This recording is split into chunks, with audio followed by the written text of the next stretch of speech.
Marjorie, what keeps you going? I'm very happy, I'm very grateful for the opportunity to do this. It wasn't always like this.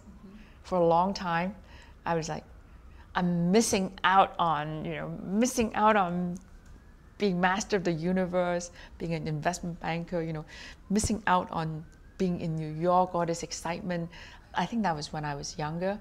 Today, I'm probably more energetic than because I feel that this is a unique opportunity for me to do something.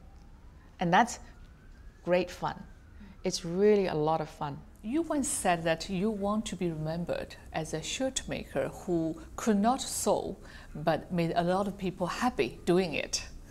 Does that capture your entrepreneurial vision in a nutshell? I think what we are trying to do is to really provide quality employment. There's so much talk about technology just replacing people, especially those who didn't have the benefit of a really good education that prepares them for the future.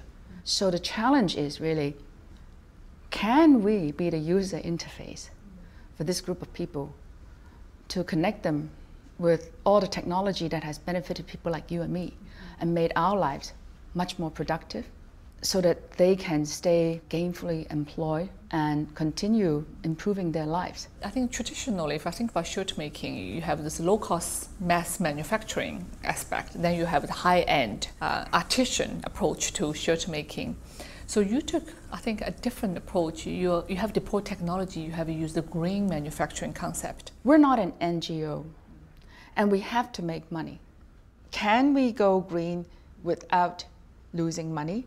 I think one can, because you start off by focusing on managing better. All these quote-unquote traditional industries, because we were so spoiled by good workers who didn't have other choices, we don't manage very well. Therefore, by improving the management immediately, if you can reduce rework, your cost goes down, your energy consumption goes down, you're making more money. It's a win-win situation.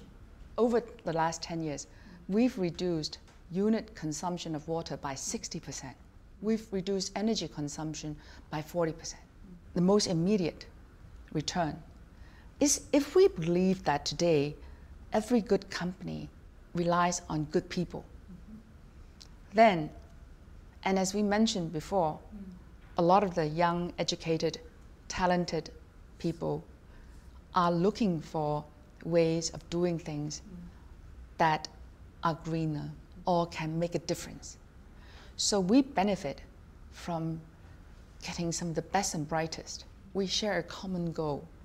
We need to go and convince our workers to come and try to learn something about technology so that they don't feel that they are going to be taken over by technology. My father used to say, if you're not improving, that means you're slipping. I think what you have done is you're taking advantage of the deep talent pool in China developed over the last 20 years. But at the same time, you give back by educating. And if I take a step back, look at broader Hong Kong, I think there are a lot of companies that are not doing the same thing, unfortunately.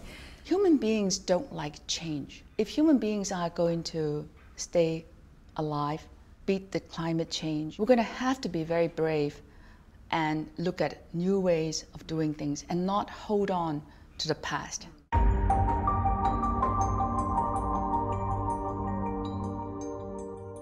Being a family business, the core value is so important. How much of that do you want to impart into her in the next generation? I think our responsibility as owner of this company is to make sure we train owners who share the same value, and also the ability to identify talent.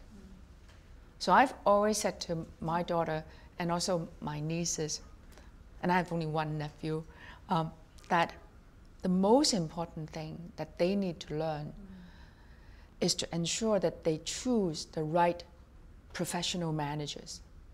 And you may not be the right person, and don't feel obligated that you have to be the right manager. You have the responsibility of being a good owner. How much has your gender identity affected your leadership style? Because I'm a woman, I have, I'm given a lot more leeway. So I always thought it was an advantage. It never occurred to me until I think when I came across a lot of younger women, including my own daughter, that I realized that it's pretty tough for them. It's a Different double standard almost. Definitely, Yeah. definitely. I think if I were a man, if I were a son, I'm sure a lot of things that I accomplished as a woman, nobody would have bothered to.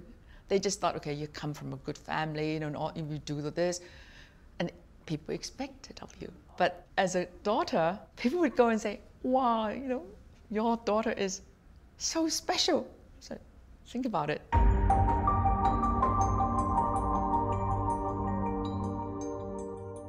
I think your personal brand, your passion has a big effect on the company's ability to attract talent, right? Any company that relies on a person, a charismatic leader to hold together, has a problem. Has a vulnerability, yes. Has a problem. So I'm actually very lucky because I found a CEO who's also a sort of a charismatic leader. And my father was a charismatic leader. So with the passing of that, they're used to having change of at least people who are strong personalities. Our CEO is the same kind of people magnet.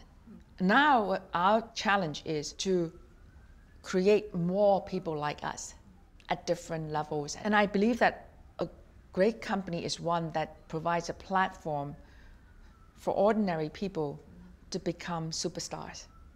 And that's what we're learning to do, is to try to let's stop talking about fulfillment of orders, but let's spend more time in creating leaders at different levels. And then creating this team of teams concepts so that people become network, sharing passion, sharing the same goals, using the same tools and working in sync. That's the big challenge for us. How do you define the most important characteristic of leadership? The ability of people to respect people who are different from themselves. I think that's the key. In our company, we have people with different education background, but different skills. A lot of people can do things that I cannot do. I can do a lot of things that other people cannot do. We probably don't even have a common language. We have different religions. We have different sexual preferences. The key is if we are able to respect people who are very different. That's the key for Esquel. Whatever we make doesn't matter. But are we able to maintain that and then work as a team?